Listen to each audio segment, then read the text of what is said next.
What's up guys, for today's video ay kakain muna daw kami sa labas kasi yung family ko nasa Biguan daw kami.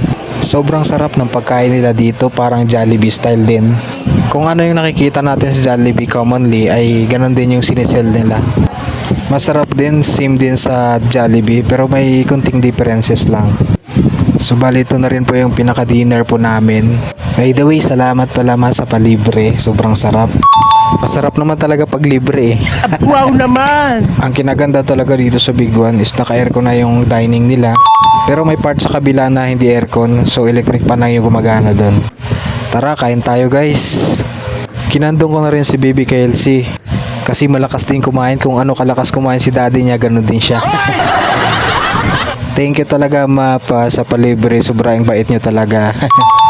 Kulang pala sila ng isa kasi yung pangalan na Preya is naka-duty ngayon. Kaya tinake-outan na lang siya ng pagkain niya. Mimi, busog ka na ba? Ay, pinainom ko na rin si baby kasi sobrang dami na nakain niya. Ito pala yung price range ng Big One. Very affordable naman. Same talaga as Jollibee.